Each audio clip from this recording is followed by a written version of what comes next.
Hi, hello friends, welcome to my channel Candlestick Psychology. Hi hello guys. So ఈ రోజు మనం చూస్తుంది bank Nifty అని ఒక లాజిక్ అనేది మనం ఇక్కడ మాట్లాడుకుందాం. ఈ లాజిక్ కోసం ఎవరికైనా తెలిస్తే మాకు కామెంట్ సెక్షన్ లో కామెంట్ చేయండి. సో మార్నింగ్ అనేది మార్కెట్ అనేది ఇక్కడ ఓపెన్ అయింది, నెక్స్ట్ సెల్లింగ్ జరిగింది. నిన్నటి వీడియోలో మనం మాట్లాడుకున్నాం, ఇఫ్ ఇన్ కేస్ మార్కెట్ కానీ ఇక్కడ నుంచి కానీ అప్ సైడ్ మూవ్ అయితే అది డెఫినెట్ గా సపోర్ట్ అవ్వాలి, సపోర్ట్ అవుతుంది. Okay, not an issue. అయితే ఇప్పుడు మనం బయ్యింగ్ ఎక్కడైనా చెయ్యొచ్చా? మనకి ఆపర్చునిటీ ఎక్కడ ఉన్నది అన్న విషయం రైట్ నౌ అంటే మార్కెట్ జరుగుతుంది. ఈ క్యాండిల్ కానీ ఈ హై కానీ క్రాస్ అయిన తర్వాత మీరు బై చేసుకో డెఫినెట్. లేదు ఇఫ్ ఇన్ కేస్ ఇప్పుడు కానీ సెల్లింగ్ కానీ జరిగినట్టయితే ఈ క్యాండిల్ తర్వాత సరే మీరు బై చేసుకోవచ్చు. బట్ రైట్ నౌ ఆపర్చునిటీ ఇక్కడ నడుస్తుంది కాబట్టి ఈ లైన్ ఈ క్యాండిల్ ఇలా క్రాస్ అయితే వెంటనే మీరు బయ్యింగ్ అనేది తీసుకోవచ్చు. ఓకే, సో మార్కెట్లో ఏం జరుగుతుంది అనేది మనం చూద్దాం. ఓకే గైస్, సో మార్నింగ్ అనేది నేను అక్కడ నుంచి వీడియో అనేది రికార్డ్ చేయలేదు. మార్నింగ్ ఇందాక నేను చెప్పింది ఏంటంటే ఈ క్యాండిల్ కానీ ఇఫ్ ఇన్ కేస్ ఇలా క్రాస్ చేసేటట్టయితే మనం బయ్యింగ్ తీసుకోవచ్చు. కాదు, ఇఫ్ ఇన్ కేస్ సెల్లింగ్ జరిగిన ఈ క్యాండిల్ దగ్గర అయినా సరే మనం బయ్యింగ్ చేసుకోవచ్చు అనే ఆపర్చునిటీ కోసం నేను చెప్పాను. సో అయితే ఇక్కడ చూడండి, బ్లైండ్ గా మనం చెప్పేసామని పాయింట్ ఆఫ్ వ్యూ కూడా అక్కడ రీజన్స్ ఏంటన్న పర్స్పెక్టివ్ కూడా మనం చూడాలన్నమాట. అసలు మార్కెట్ ఎందువల్ల అక్కడ నుంచి రియాక్ట్ అవుతుంది, ఇఫ్ ఇన్ కేస్ రియాక్ట్ అయినా దేనికి వెళ్తుంది అన్న పాయింట్ ఆఫ్ వ్యూలో నేను మార్నింగ్ చెప్పడం జరిగింది. నేను చూసిన పర్స్పెక్టివ్ ఏంటంటే మార్కెట్ అన్నది ఈ లెవెల్స్ దగ్గర నుంచి ఆఫ్టర్ అప్ సైడ్ మూవ్ అయిన సరే బ్రేక్ చేసుకొని కిందకు వచ్చింది. నిన్న మనం మాట్లాడుకున్నాం ఇక్కడ నుంచి మార్కెట్ ఇది రెసిస్టెన్సీ, డెఫినెట్ గా మార్కెట్ కిందకే రావాలని చెప్పి. సో ప్రీవియస్ వీడియోలో చూస్తుంటే మీకు తెలుస్తుంది. కొత్తగా ఎవరైనా చూసినట్టయితే ఆ వీడియో ఒకసారి చెక్ చేయండి. ఓకే, అయితే ఈరోజు మార్నింగ్ నేను మార్కెట్ ఓపెన్ చేసేటప్పటికి, నేను రికార్డింగ్ చేస్తునేటప్పటికి ఆల్రెడీ మార్కెట్ అనేది ఇక్కడ రన్ అవుతుంది. ఇక్కడ కూడా నేను చెప్పడానికి రీజన్ ఏంటి అని అంటే ఇక్కడ ఒక లెవెల్ అనేది క్రాస్ చేసుకుని ఆఫ్టర్ సెల్లర్స్ ఎంట్రీ అయినా సరే లెవెల్ అనేది క్రాస్ చేసుకుని వచ్చింది. అంటే ఇట్ మీన్స్ ఇక్కడ ఈ సెల్లర్స్ ని క్రాస్ చేసింది ఆల్రెడీ, బయ్యర్స్ క్రాస్ చేసుకుని వచ్చారు. ఇఫ్ ఇన్ కేస్ వచ్చిన ఎయిదర్ ఈ లెవెల్ నుంచి అయినా సరే అప్ సైడ్ మూవ్ అవ్వాలి, లేదు అనుకుంటే రీటెస్ట్ చేసినా సరే ఇక్కడ నుంచి డెఫినెట్ గా అయినా సరే అప్ సైడ్ మూవ్ అవ్వాలి. అయితే ఈ అప్ సైడ్ కూడా ఈ లెవెల్ వరకు డెఫినెట్ గా వెళ్ళాలన్నమాట.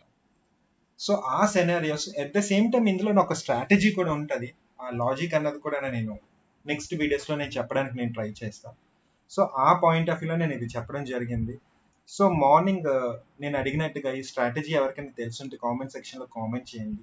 అట్ ద సేమ్ టైం ఈ ప్రాఫిట్స్ ఎవరైనా బుక్ చేసి ఉన్నట్టయితే కామెంట్ సెక్షన్ లో నాకు మెన్షన్ చేయండి. ఓకే, సో ఈ రోజు వీడియోలో ఒక సింగిల్ ట్రేడ్ చేసి నేను క్లాస్ విధంగా ఎక్స్ప్లెనేషన్ అది చెప్దాం అనుకున్నా.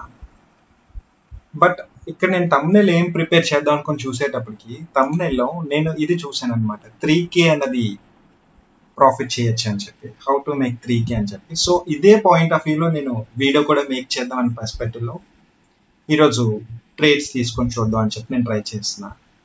ఓకే, ఎనీవే, సో నా వీడియో కంప్లీట్ గా చూడండి. నేను ట్రేడ్ చేయడానికి రీజన్స్ ఏంటి అట్ల తాలూకు డీటెయిల్స్ అంటే చూడండి, ఒక ట్రేడ్ తీసుకునేటప్పుడు మనం ఏ పర్స్పెక్టివ్ లో ఆలోచిస్తున్నాం, ఇక్కడ ఇది ఆలోచిస్తే నెక్స్ట్ టైం ఇది ఇక్కడ వర్కౌట్ అవుతుందా లేదా అని చెప్పి సమ్వాట్ మీకు బెటర్ గా యూజ్ అవుతుంది అని అనుకుంటున్నాను. కంప్లీట్ గా మనం ఈ రోజు 3K కి మనం ట్రై చేద్దాం. ఇక్కడ ట్రేడ్ తీసుకోవడానికి రీజన్ ఏంటంటే seller entry, buyer entry, seller entry, buyer entry, after that buyer entry. But buyer entry అయినా సరే స్ట్రాంగ్ గా గ్యాప్ అప్ అయిన తర్వాత కూడా విత్ రిజెక్షన్ తో, అంటే ఇక్కడ మనకి సెల్లింగ్ ప్రెషర్ అన్నది ఉన్నది. బట్ ఇక్కడ సెల్లింగ్ ప్రెషర్ ఉన్నా సరే ఇక్కడ ఈ లెవెల్ వరకు సెల్లర్ అనేది రాలేదు. If in case buyer next time కానీ ట్రై చేసినట్టయితే ఈ లెవెల్ ని క్రాస్ చేసుకొని చెక్ చేసుకొని అప్పుడు వెళ్ళాలి. బట్ మార్కెట్ అనేది ఇక్కడ నుంచి ఎందుకు రియాక్ట్ అవుతుంది, okay, this one is the winning trade. Okay, not an issue. But ఇలాంటప్పుడు ఎప్పుడైనా సరే మీరు కన్సల్టేషన్ జోన్స్ లో ఉండేటప్పుడు ఎప్పుడు ట్రేడ్ అనేది తీసుకోవాలి. ఆఫ్టర్ దట్ కన్సల్టేషన్ అయిన తర్వాత అంటే చూడండి, ఇక్కడ ఒక ప్యాటర్న్ కూడా ఉంటుంది, అది మెటీరియల్ లో మనం చూసుకునేటప్పుడు మాట్లాడుకోవచ్చు. సో అది చెక్ మేట్ అని అంటారు.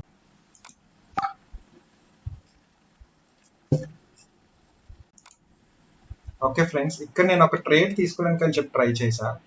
సో మార్కెట్ ఇది ఇక్కడ అంటే స్మాల్ టైప్ ఆఫ్ డోజీ, ఇక్కడ నేను బయ్యింగ్ సైడ్ తీసుకున్నా. రీజన్స్ ఏంటంటే బయ్యింగ్ సైడ్ తీసుకోవడానికి reason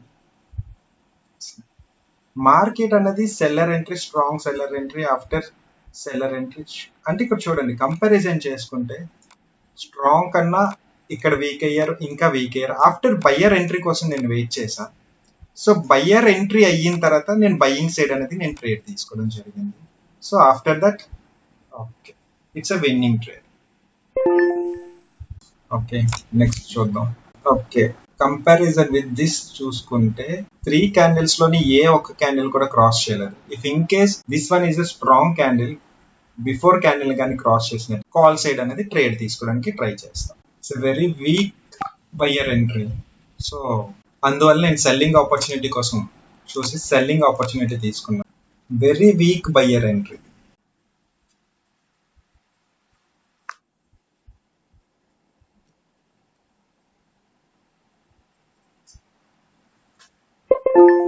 okay, it's a winnowing trade. Okay, next చూద్దాం.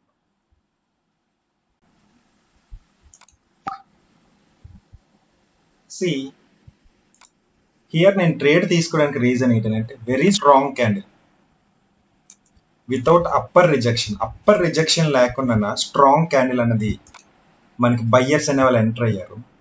సో అందువల్ల నేను ఈ ట్రేడ్ తీసుకున్నా. బట్ సి ఇక్కడ ఒక విషయం నేను చెప్తాను చూడండి.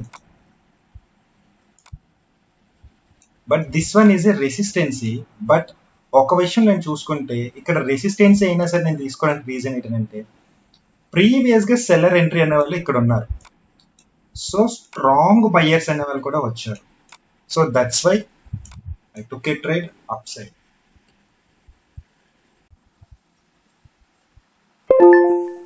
So this is the scenario. Okay okay, ఈ ట్రేడ్ లో రీజన్స్ చెప్తాను చూడండి. నేను తీసుకోవడానికి ట్రేడ్ ఓన్లీ వన్ థింగ్, ఇక్కడ నేను ఏంటి అబ్జర్వేషన్ చేయలేదు, వెంటనే తీసుకున్నాను. I think this one is a రెసిస్టెన్సీయా కాదో కూడా నాకు తెలియదు. ఓకే, ఈ ట్రేడ్ తీసుకోవడానికి రీజన్ ఏంటి అని అంటే ఆఫ్టర్ స్ట్రాంగ్ బయింగ్ మూవ్మెంట్ తర్వాత స్ట్రాంగ్ సెల్లర్స్ అనే వాళ్ళు ఎంట్రీ అయ్యారు. సో స్ట్రాంగ్ సెల్లర్స్ వచ్చారు కాబట్టి నేను ట్రేడ్ తీసుకోవడానికి సెల్లింగ్ సైడ్ నేను తీసుకున్నాను.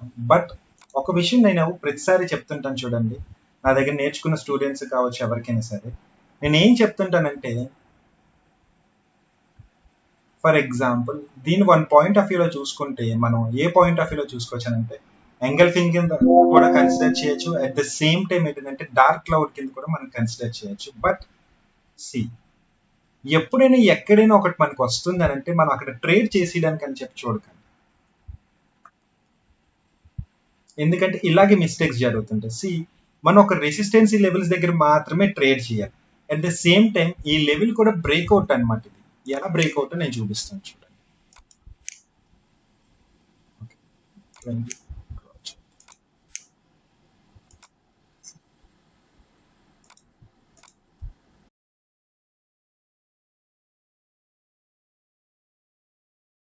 ఒక రెసిస్టెన్సీ తర్వాత కిందకు వచ్చింది ఆఫ్టర్ బ్రేక్అవుట్ అయ్యి జస్ట్ ఇది ఒక రీటెస్ట్ క్యాండిల్ కింద మనం కన్సిడర్ చేయాలన్నమాట.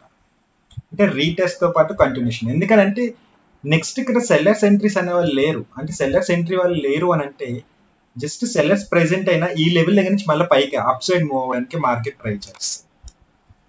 సో అలాంటి పర్స్పెక్టివ్స్ చూడండి. Okay, 1 2 3 4 5 5 25. Okay, if in case ఇది కానీ ప్రాఫిట్ వచ్చినట్టయితే క్లోజ్ చేద్దాం అనుకున్నాం. ఓకే, లాస్ట్ సెనారియో చూద్దాం ఒకసారి. ఓకే సి ఇక్కడ నేను సెల్లింగ్ ఆపర్చునిటీ తీసుకోవడానికి బిఫోర్ దానికి దీనికి రీజన్స్ చూడండి. బిఫోర్ ది ఒక మంచి సెల్లింగ్ క్యాండిల్ వచ్చింది. అట్ ద సేమ్ టైం అది డార్క్ క్లౌడ్ కింద తీసుకోవచ్చు. At the same time engulfing candle కింద కూడా మనం తీసుకోవచ్చు. బట్ నేను అదే చెప్తుంటాను, మనకి ఎక్కడ క్యాండిల్స్ వచ్చాయి అనే విషయం కాదు, సెల్లర్స్ ఎక్కడ ఎంటర్ అయ్యారని కాదు. సెల్లర్స్ ఎక్కడ ఎంటర్ అయినా సరే అది ఒక లెవెలా కాదన్న విషయం మనం చూడాలి. చూడండి, ఇప్పుడు వెంటనే చూసి నేను ఇక్కడ ట్రేడ్ తీసుకుంది. ఇక్కడ రీజన్ ఏంటి? ప్రీవియస్ దానికి దీనికి reason. Okay, it's a winnowing trade. But ఇక్కడికి అక్కడికి నేను కంపారిజన్ చేస్తాను చూడండి. This one is the resistancy. So market up side move అయినా సెల్లర్ ఎంట్రీ అయిన తర్వాత డెఫినెట్ గా సెల్లర్స్ అనే వాళ్ళు చార్జ్ తీసుకుంటారు. కానీ బిఫోర్ గా మనం కంపారిజన్ చేస్తే చూడండి, అక్కడ నాకు ఏ పర్స్పెక్టివ్ వచ్చింది, నేను ఒక సెల్లింగ్ జోన్ దగ్గర నేను ఎంట్రీ కాలే, సో అందువల్ల నాకు ఇది వచ్చింది. ఓకే, 6. సో ఇది లూజ్ అయ్యాం కాబట్టి దీంట్లో కూడా ఒక ట్రేడ్ చేయడానికి మనం ట్రై చేద్దాం. ఓకే, నో, 7 అవుట్ ఆఫ్ వచ్చింది, చాలు ఇంకా. ఎనీవే నెక్స్ట్ టైం కూడా మనం ట్రేడ్ చేయడానికి నేను ట్రై చేస్తాను. ఆల్మోస్ట్ అన్నట్లు కూడా నేను ఎక్స్ప్లెనేషన్స్ చెప్పాను. సో అయితే మీరు ఇక్కడ గమనించాల్సిన విషయం ఏంటంటే, చూడండి, ఇక్కడ ఒక ట్రేడ్ నేను తీసుకున్న తర్వాత నెక్స్ట్ ఈ ట్రేడ్ తీసుకోవడానికి చాలా టైం పట్టింది, ఈ ట్రేడ్ తీసుకోవడానికి చాలా టైం పట్టింది. సి అంటే అన్ని ట్రేడ్స్ వెంటనే నేను తీసుకోలేదండి, కొంచెం టైం గ్యాప్ తీసుకొని అక్కడ నేను అనాలిసిస్ చేసుకొని అప్పుడు, అంటే మీకు వీడియో ఎడిటింగ్ లోని ఎలా ఉంటుంది అని అంటే, నెక్స్ట్ ట్రేడ్ వెంటనే నేను తీసేసుకున్నాను అనుకుంటాను. వెంటనే నేను తీసుకుంది ఏంటంటే, చూడండి ఇలా పెట్టి ఒకేసారి నేను ట్రేడ్ చేస్తాను చూడండి, అది వెంటనే తీసుకున్నాను అనమాట. బట్ ఇక్కడ మీరు కంపారిజన్ చేస్తే మాత్రం అలా కాదు. ఇక్కడ నేను తీసుకున్నవన్నీ కూడా నాకు ఆపర్చునిటీ ఇస్తుందా ఇక్కడ అన్న పాయింట్ ఆఫ్ వ్యూలో, బట్ దీంట్లో మాత్రం నేను కొంచెం లేట్ చేశా. ఆపర్చునిటీ కోసం నేను చూడకుండా లాస్ట్ ట్రేడ్ కదా క్లోజ్ చేసేద్దాం అన్న పాయింట్ ఆఫ్ వ్యూలో నేను వెంటనే ట్రేడ్ తీసుకొని కంప్లీట్గా ఇది నా మిస్టేక్ అనలైజ్ చేయకపోవడం. బట్ నెక్స్ట్ క్యాండిల్ దగ్గర చూడండి, వెంటనే నేను తీసుకున్నా, కాకపోతే అది రెసిస్టెన్సీ. సో ఇలాంటివి మీరు కన్సిడర్ చేసి మాత్రమే ట్రేడ్ చేస్తారని నేను అనుకుంటున్నాను. ఓకే, ఐ హోప్ నేను చెప్పిందంతా మీకు అర్థమైంది అనుకుంటున్నాను. మనం ఒక ట్రేడ్ తీసుకోవడానికి అక్కడ రీజన్ లాజిక్ ఏంటి, అక్కడ ఏం జరుగుతుందని అనాలిసిస్ చేసి మాత్రమే మనం తీసుకోవాలి. ఇలాంటి కంటెంట్ కానీ ఇలాంటి వీడియోస్ కానీ ఇంకా నేను చేయడానికి మీరు నాకు కొంచెం సపోర్ట్ చేస్తే, నా ఛానల్ని నలుగురికి షేర్ చేసిన, అట్ ద సేమ్ టైం నా ఛానల్కి సబ్స్క్రైబ్ చేస్తూ లైక్, షేర్ అండ్ కామెంట్ అన్నట్టుగా ఈ 3 విధాలుగా మీకు ఏమైనా డౌట్స్ ఉన్నాయి అనుకోండి కామెంట్ చేయండి, మీకు వీడియో నచ్చింది అనుకోండి లైక్ చేయండి. అట్ ద సేమ్ టైం ఇలాగ ఇంకా ఎవరికైనా తెలుసుకోవాలని అనుకుంటుంటారు, సో వాళ్ళకి నా వీడియోస్ షేర్ చేశారనుకోండి, సమ్వాట్ నాలెడ్జ్ అనేది వాళ్ళు గెయిన్ చేసి అనాలిసిస్ చేయడం అనేది నేర్చుకుంటారని అనుకుంటున్నాను. ఓకే, నెక్స్ట్ ఇందులో కూడా నేను చూస్తునేటప్పుడు క్యాండిల్స్టిక్ అనాలిసిస్ నేను చేస్తుంటాను. అట్ ద సేమ్ టైం అంటే టెక్నికల్గా నేను కంప్లీట్గా అన్ని చూసే నేను చేస్తుంటాను. సో ఇవన్నీ కూడా నేను ప్రొవైడ్ చేసే మెటీరియల్లోని అట్ ద సేమ్ టైం ఏంటంటే నా వీడియో క్లాసెస్లో కూడా ఉంటాయి. అయితే ఈ మధ్యన కొంతమంది తెలుగులో వీడియో క్లాసెస్ కావాలి అని పాయింట్ ఆఫ్ వ్యూలో అడిగారు, నేను కూడా అవి మేక్ చేయడానికి నేను ట్రై చేస్తున్నాను.